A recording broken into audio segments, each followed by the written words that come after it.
significativo. Esto es, de Jesús, dan testimonio todos los profetas. Ahora, cuando el apóstol dice todos los profetas, está hablando primordialmente del Antiguo Testamento. Recuerde que el Nuevo Testamento todavía no se había escrito. Y Simón Pedro le está diciendo a este gentil, a este oficial romano, que de Jesús todos los profetas del Antiguo Testamento daban testimonio. ¿Quisiera usted tener la capacidad de entender el Antiguo Testamento? ¿Le gustaría penetrar en algunos de los cuartos misteriosos del Antiguo Testamento? Bueno, hay una llave maestra que abre los misterios del Antiguo Testamento. Esa llave maestra es el Señor Jesucristo. Y si usted encuentra esta aproximación cristocéntrica, el Antiguo Testamento estallará como fuego en sus manos. De hecho, si usted lee el Antiguo Testamento y no encuentra a Jesús, usted necesitará volver a leerlo porque no ha entendido el mensaje. Porque el Antiguo Testamento es el libro acerca del Señor Jesucristo. Lo que vamos a hacer ahora es encontrar algunos de los retratos del Señor Jesucristo en el Antiguo Testamento y luego vamos a encontrar algunas profecías acerca de Jesús en el Antiguo Testamento. Aquí está lo que Jesús les dijo a aquellos que lo desafiaban en cuanto a su autenticidad y su mesianismo. Jesús les miró directo a los ojos y les dijo: escudriñad las Escrituras, porque a vosotros os parece que en ellas tenéis la vida eterna, y ellas son las que dan testimonio de mí. Recuerde que cuando Jesús dijo eso, no existía el Nuevo Testamento en la forma en que lo conocemos hoy. Estaba siendo formado, pero aún no había sido escrito. Cuando Jesús dijo, escudriñad las Escrituras, porque a vosotros os parece que en ellas tenéis la vida eterna, Él estaba hablando acerca del Antiguo Testamento. Ahora, escúcheme bien, por favor. Sin Jesús, el Antiguo Testamento es un libro, primero, de ceremonias inexplicables que no tienen ningún sentido. Segundo, es un libro de profecías no cumplidas. Y tercero, es un libro de estándares inalcanzables. Si usted trata de vivir de acuerdo al Antiguo Testamento sin el Señor Jesucristo, mi amigo, eso le será imposible. El Antiguo Testamento fue completado más o menos unos 400 años antes de que Jesucristo naciera. Y los judíos de ese tiempo habían dividido el Antiguo Testamento en 3 categorías: la ley, los profetas y las Escrituras. ¿Lo comprendió? La ley, los profetas y las Escrituras. Esas eran las 3 categorías en que estaba dividido el Antiguo Testamento. Vayamos ahora al Evangelio de Lucas, capítulo 24. Jesús, después de su resurrección, está en el camino hacia Emaús. Por ese mismo camino iban 2 discípulos tristes que no entendían todo lo que había pasado. Jesús camina junto a ellos y ellos no lo reconocen resucitado. O a lo mejor Jesús no se les reveló de inmediato porque quería enseñarles una lección. Ahora sí leamos Lucas 24:44. Y les dijo: estas son las palabras que os hablé, estando aún con vosotros. Ahora ponga atención a lo siguiente: que era necesario que se cumpliese todo lo que está escrito de mí en la ley de Moisés, en los profetas y en los salmos. Note que aquí se llama salmos lo que yo hace unos instantes llamé escrituras. Los judíos tomaron el libro de los salmos y todo lo que sigue y lo llamaron las escrituras.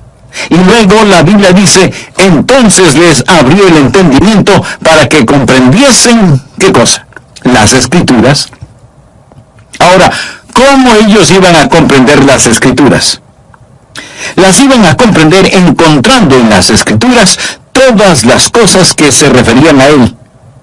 En la ley, en los profetas, en los salmos o los escritos, en todas estas cosas que se referían a Él. La ley es básicamente los 5 primeros libros de la Biblia, lo que llamamos el Pentateuco, o 5 libros: Génesis, Éxodo, Levítico, Números y Deuteronomio. Y luego los profetas. Usted sabe quiénes fueron los profetas. terminando con los salmos o los escritos. Los judíos vivieron bajo una teocracia y una monarquía.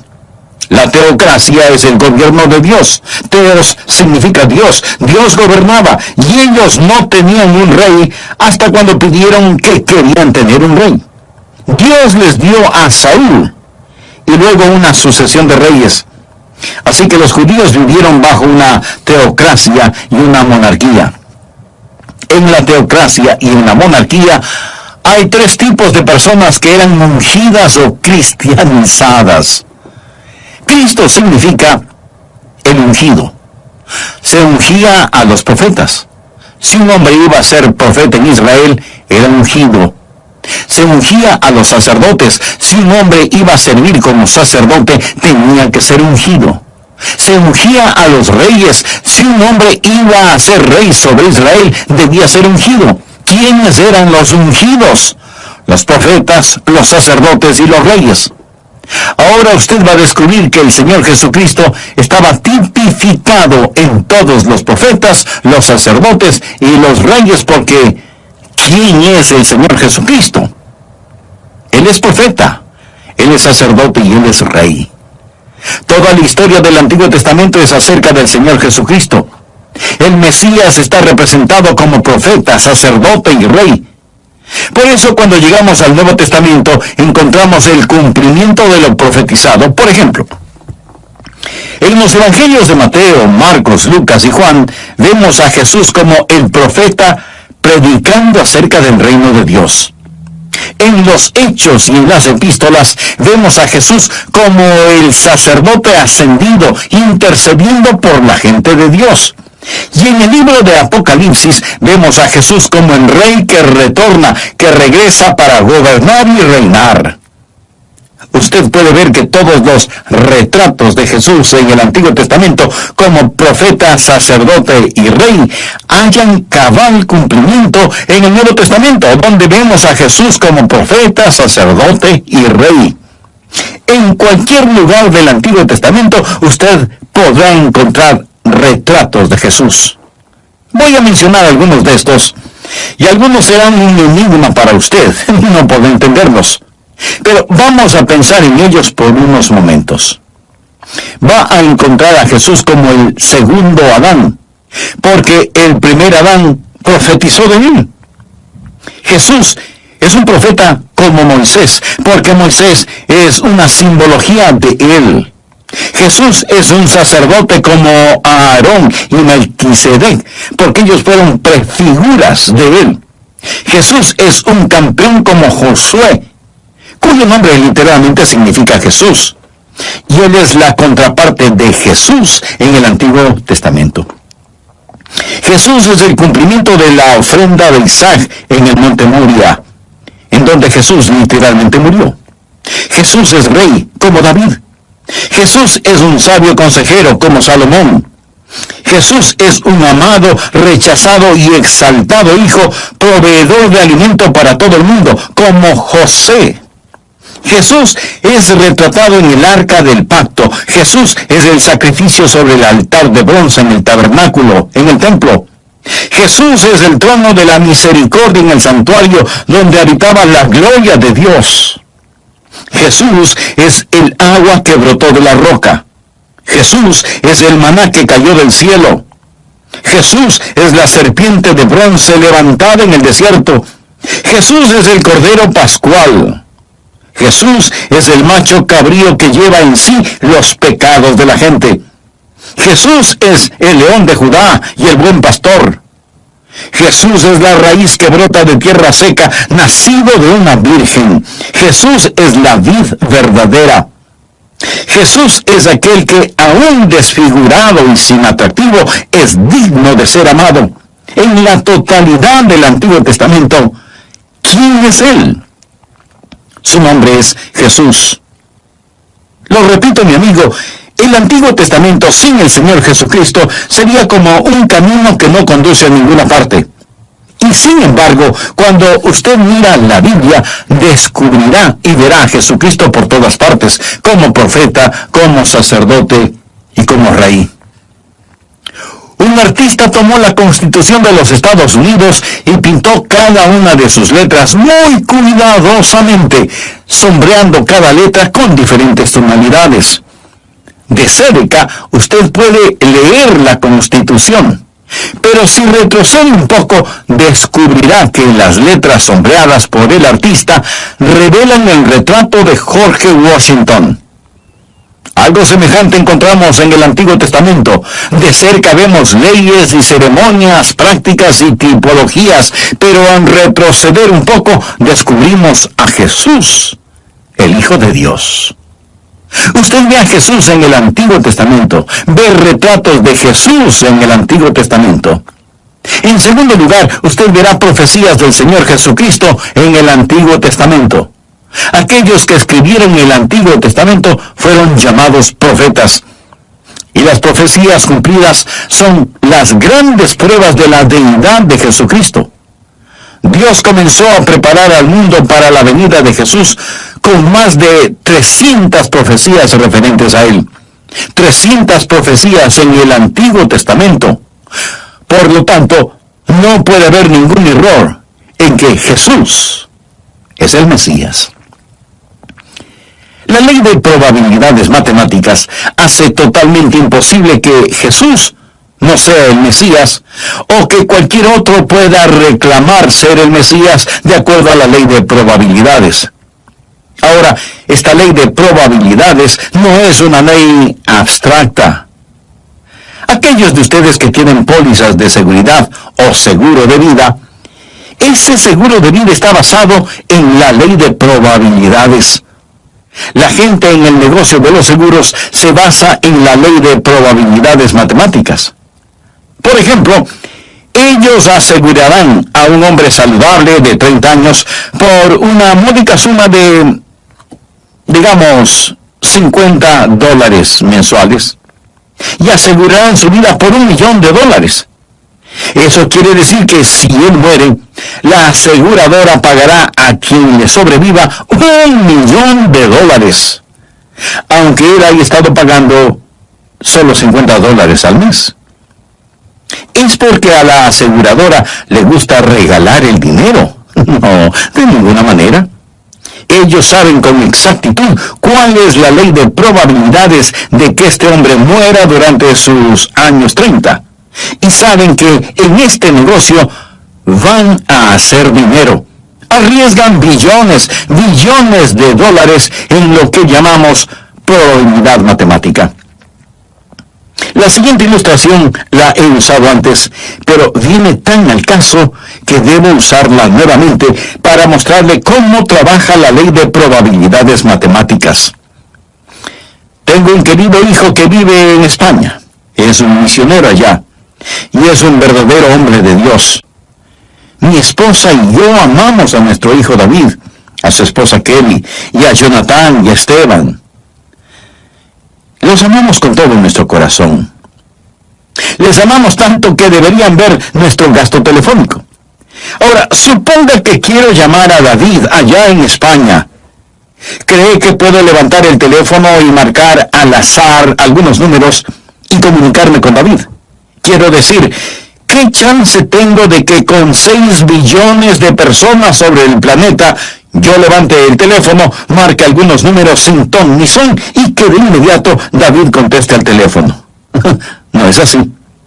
Déjeme decirle cómo trabaja esto. Primero, cuando levanto el teléfono, elimino a todas las personas del mundo que no tienen teléfono.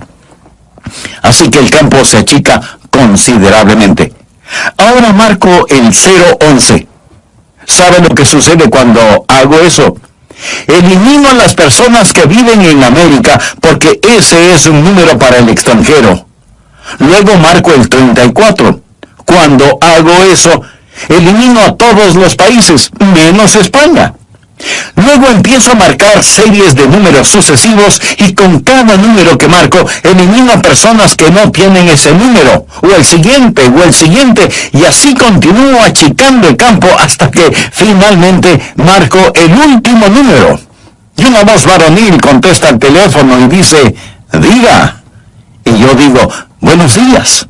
Y él contesta, papá. Sí, reconozco su voz, es mi amado hijo.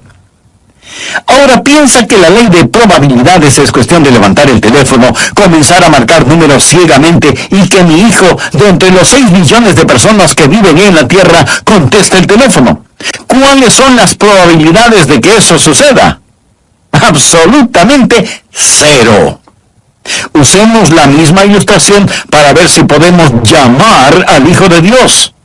Quiero que usted vea cómo Dios sigue achicando el enfoque hasta que solo hay una persona que puede contestar al otro lado. No mi hijo, sino el Hijo de Dios. Por ejemplo, Dios dijo en el Antiguo Testamento que el Mesías vendría de una raza. El Mesías no sería un ángel, sería un hombre. El Mesías sería un ser humano. En Génesis 3:15, Dios le dijo a la serpiente, y pondré enemistad. Esto quiere decir guerra. Entre ti y la mujer. De paso diré que la mayoría de las mujeres detestan a las serpientes. Y entre tu simiente y la simiente suya. La palabra simiente quiere decir descendencia. Esta te herirá en la cabeza y tú le herirás en el calcañar. Esta es la primera profecía en toda la Biblia. La encontramos aquí al principio de la Biblia y los teólogos la llaman el protoevangelio, que significa el primer mensaje evangelístico. Y aquí se profetiza una batalla, la simiente de la mujer y la simiente de la serpiente. Y estamos viendo que esa batalla continúa a través de la historia. Pero no solo una batalla es profetizada, sino también un nacimiento. Aquí está la semilla, la simiente. En la Biblia la palabra simiente es utilizada más de 100 veces y siempre se refiere a la descendencia de un hombre. Pero aquí Dios habla en relación con la mujer, la simiente de la mujer. Los antiguos rabinos solían rascarse la cabeza y decir, no, es la simiente del hombre. Sin embargo, aquí en Génesis 3:15 se le llama la simiente de la mujer, una profecía del nacimiento virginal. No solo una batalla, no solo un nacimiento, sino también una herida es profetizada. La simiente de la serpiente heriría al Mesías en su talón, pero el Mesías le destrozaría la cabeza. ¿No es esto extraordinario? Quiero decir, aquí al principio mismo de la Biblia encontramos que el Mesías iba a ser un ser humano de la simiente de la mujer. Pero no solo iba a ser de una raza. Hemos levantado el teléfono y hemos marcado el primer número.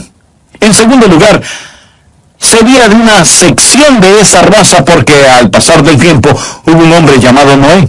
Dios puso a Noé en el arca. Noé salió del arca y tenía 3 hijos, Cam, Sem y Jafet. También salieron del arca. ¿De quién sería descendiente el Mesías? Génesis 9:26 dijo más, bendito por Jehová, mi Dios, sea Sem. El Mesías sería descendiente semita. Dios escogió a Sem, y cuando lo hizo, escúcheme, achicó mucho más el enfoque y eliminó 2/3 de la población terrestre. El Mesías descendería de Sem. Pero Dios no solo escogió una simiente y de esa simiente escogió una sección, sino que de esa sección Dios escogió una nación. Porque unos 2000 años antes de que Jesús naciera, Dios se acercó a un hombre llamado Abraham y le dijo, Abraham, voy a hacer de ti una nación. Génesis 12, desde el versículo 1 dice, pero Jehová había dicho a Abraham, ese era su nombre, antes de que Dios lo cambiara a Abraham, vete de tu tierra y de tu parentela y de la casa de tu padre, a la tierra que yo te mostraré, y haré de ti una nación grande y te bendeciré, y engrandeceré tu nombre y serás bendición. Bendeciré a todos los que te bendijeren, y a los que te maldijeren maldeciré, y serán benditas en ti todas las familias de la tierra. Voy a detenerme en este punto para continuar con este mensaje en el próximo programa. Antes de finalizar, permítame preguntar, ¿está usted gozando de la bendición de ser un hijo de Dios? Recuerde que no solo recibimos bendiciones cuando somos hijos de Dios, sino que el ser un hijo de Dios es ya una bendición. Si usted no tiene esa seguridad, pero quisiera tenerla, ¿por qué no se acerca a Dios ahora mismo y en oración se lo pide? Si con sinceridad y profunda fe quisiera hacerlo, ore conmigo de la siguiente manera. Querido Dios, gracias por enseñarme que tú nunca faltas a tus promesas. Gracias por la certeza de que me amas. Señor Jesús, gracias por haber pagado con tu vida por mis pecados. Me arrepiento de ellos y te pido que me ayudes a vivir una vida digna de ti. Te recibo en mi corazón por fe, para que seas mi Salvador y mi Señor. Perdóname, límpiame, úsame. Lo pido en tu precioso nombre. Amén. Es siempre una satisfacción el darle la bienvenida a este programa de El Amor que Vale. Aprecio sinceramente su sintonía y su amistad. Por favor, busquen el libro de los Hechos, el capítulo 10 y el versículo 43. Pedro está testificando en la casa de Cornelio acerca del Señor Jesús y dice algo muy significativo. Esto es, de Jesús, dan testimonio todos los profetas. Cuando el apóstol dice todos los profetas, está hablando primordialmente del Antiguo Testamento. Recuerde que el Nuevo Testamento todavía no se había escrito, y Simón Pedro le está diciendo a este gentil, a este oficial romano, que todos los profetas del Antiguo Testamento daban testimonio de Jesús. ¿Quisiera usted tener la capacidad de entender el Antiguo Testamento? ¿Le gustaría penetrar en algunos de los cuartos misteriosos de las profecías antiguo-testamentarias? Bueno, hay una llave maestra para abrir esos cuartos. Esa llave maestra es el Señor Jesucristo. De hecho, si usted lee el Antiguo Testamento y no encuentra a Jesús, necesita volver a leerlo, porque no ha entendido el mensaje. Porque el Antiguo Testamento es el libro acerca del Señor Jesucristo, y vamos a encontrar algunos retratos de Jesús y algunas profecías acerca de Jesús en las páginas del Antiguo Testamento.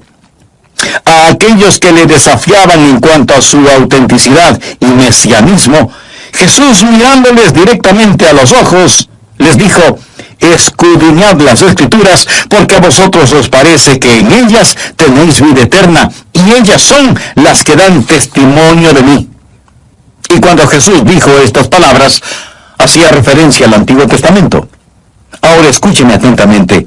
Sin Jesús, el Antiguo Testamento es un libro de ceremonias inexplicables que no tienen ningún sentido. Es un libro de profecías no cumplidas y es un libro de estándares inalcanzables. Mi amigo, si usted trata de vivir de acuerdo al Antiguo Testamento sin el Señor Jesucristo, eso le será imposible.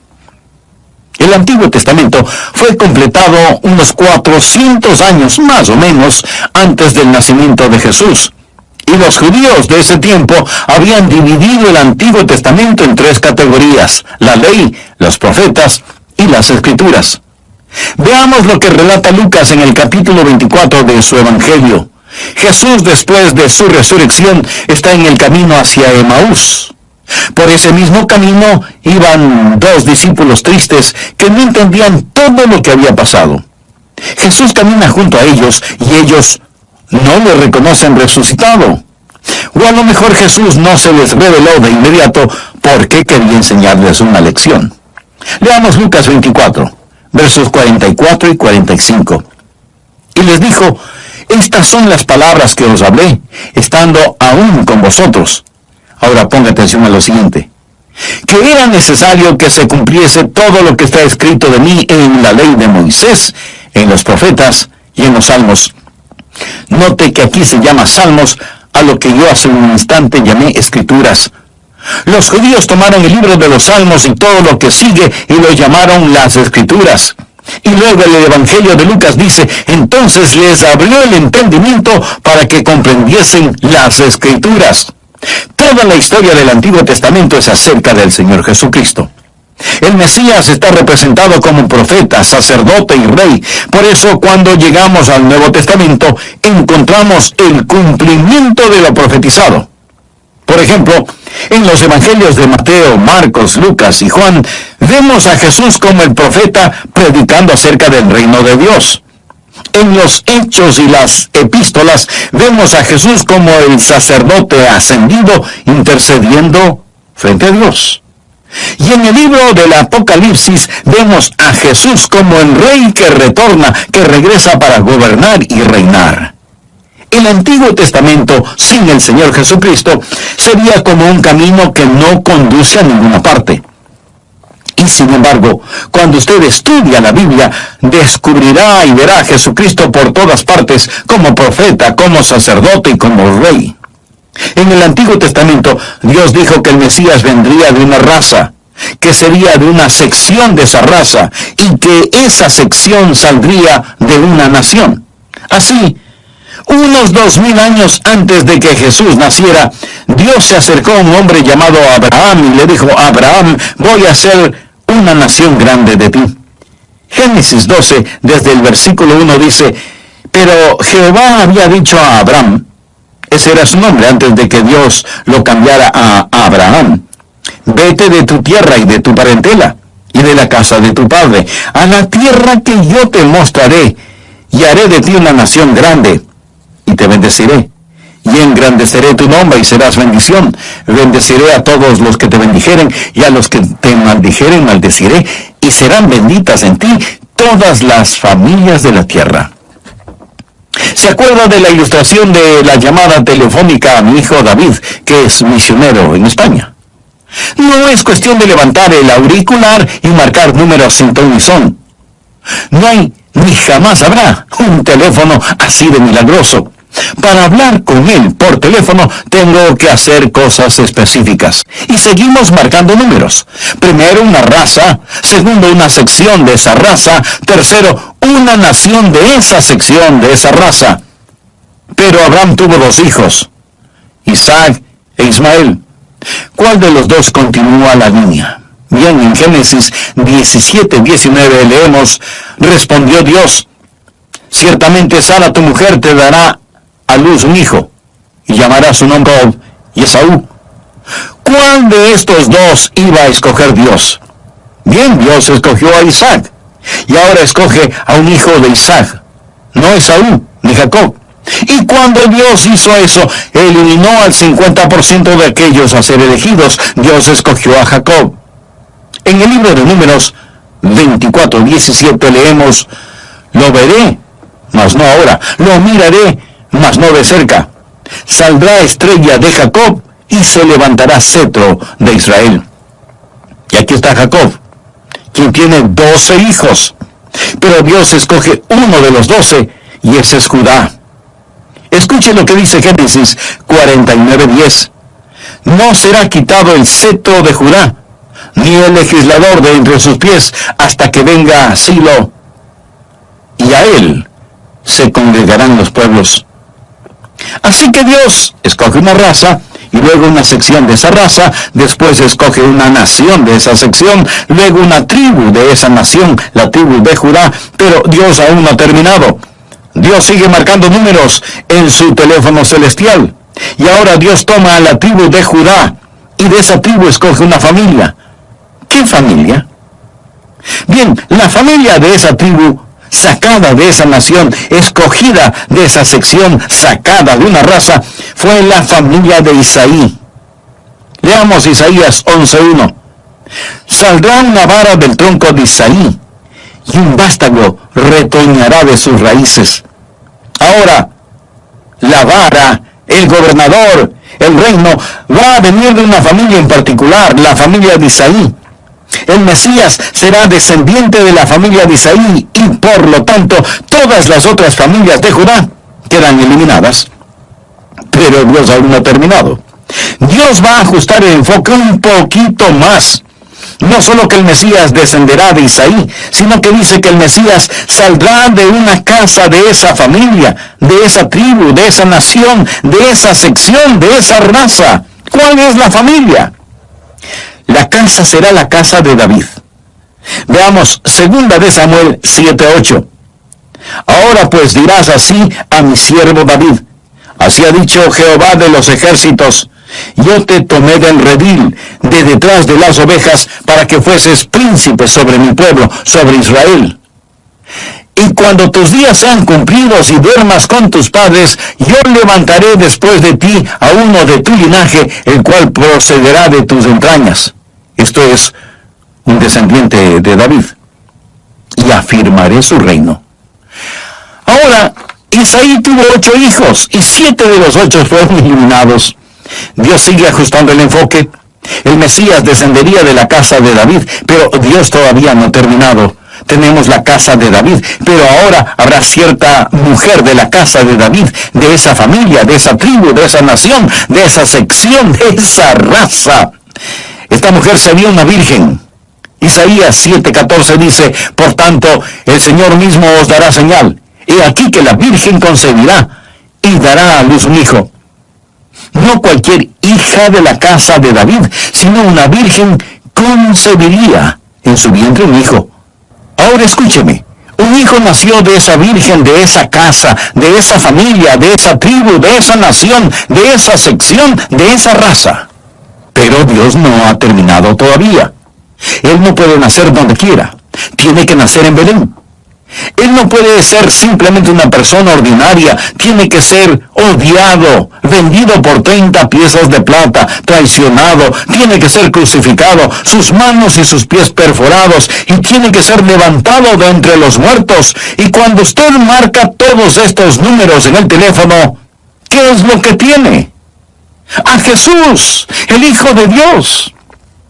Amigo, si usted me dice que todo eso sucedió en forma fortuita, es que los tornillos de su cabeza están flojos.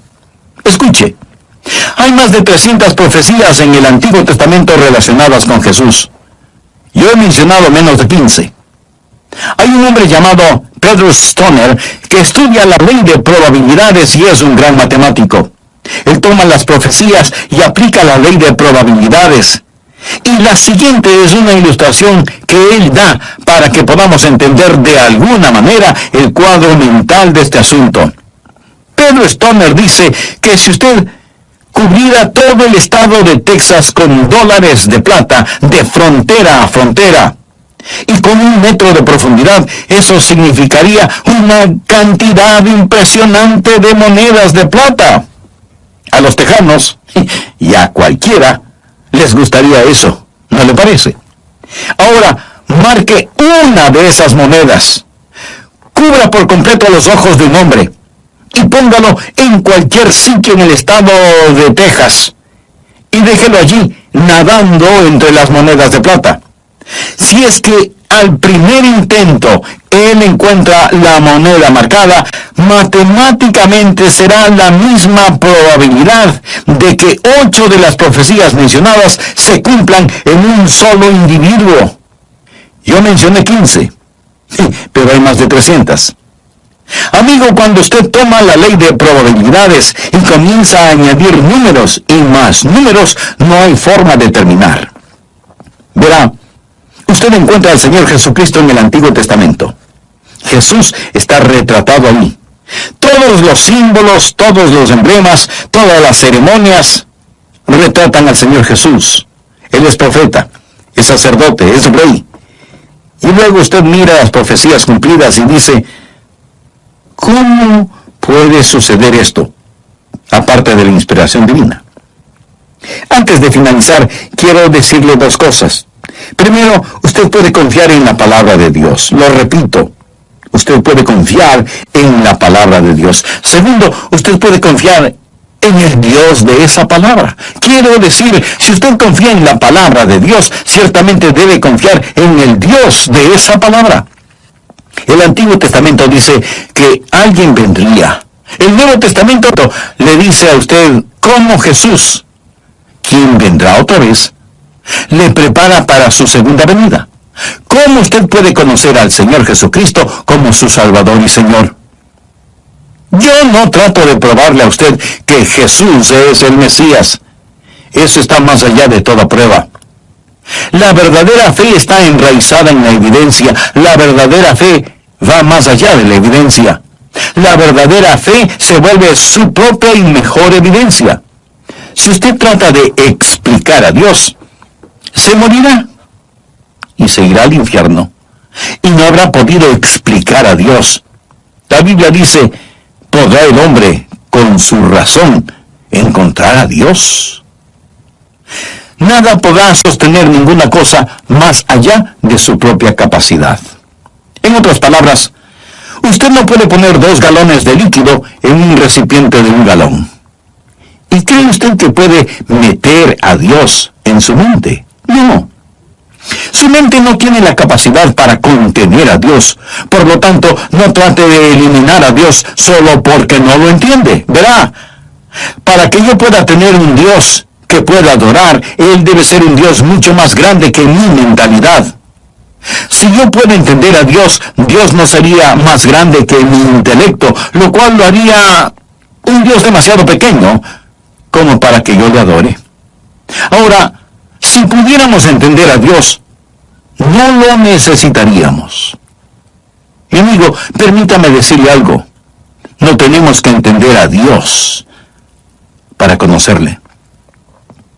Cuando era un niño, yo veía que mi papá salía rumbo a su trabajo. Yo no sabía a dónde iba ni lo que hacía, pero lo conocía personalmente y lo amaba. Mi amigo, usted no tiene que entender cómo Dios gobierna el formidable universo para poner su fe y su confianza en Él. Alguien le preguntó a la esposa del famoso científico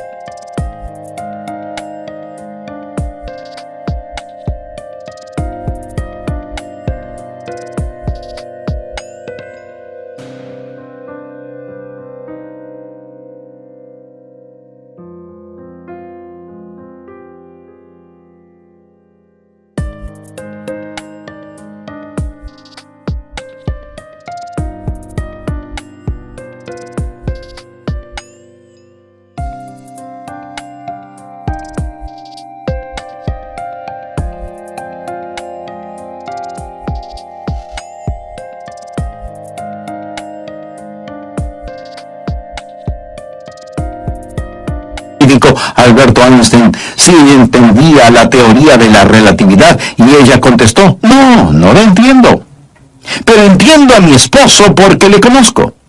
Amigo, usted, por fe, puede conocer al Señor Jesucristo. Si yo tuviera 1000 vidas para vivir, le daría a Jesús cada una de ellas. Podría inclinar su cabeza en oración. ¿Cuántos de ustedes pueden decir: Pastor Rogers, he recibido a Jesucristo como mi Salvador personal y mi Señor, y sé que si muero hoy, iré al cielo? No lo sé por sentimientos emocionales, ni lo sé porque he vivido una buena vida. Lo sé porque me he arrepentido de mis pecados y he confiado en Jesucristo como mi Salvador personal y mi Señor. El Espíritu de Dios testifica a mi propio espíritu que soy un hijo de Dios. Y sé que si hoy mismo exhalar el último suspiro, estaré ausente de mi cuerpo, pero presente con mi Señor. Y estoy agradecido por eso, pastor, y no me avergonzaré de dar mi testimonio en público. Algunos de ustedes pueden estar diciendo: pastor, no tengo esa seguridad, pero estoy interesado. Si no tuviera interés en cosas espirituales, no lo estaría escuchando. Pero no tengo la seguridad de que si muero hoy, iría al cielo. Mi amigo, tengo noticias maravillosas para usted. Debido a que la salvación es gratuita, usted puede orar ahora mismo y recibir el regalo de la salvación, y Dios le salvará instantáneamente. Y no solo eso, sino que desde este momento y en adelante, Él estará con usted continuamente, y Él lo guardará eternamente. Pero usted debe recibirlo. La Biblia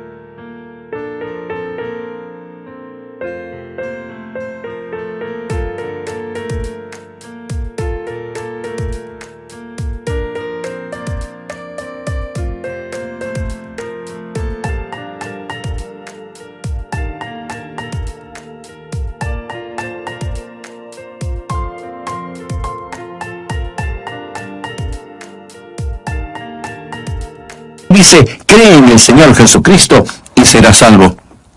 Esa palabra creer no significa solo creer intelectualmente. El diablo cree de esa manera. Esa es una palabra bíblica que significa confianza.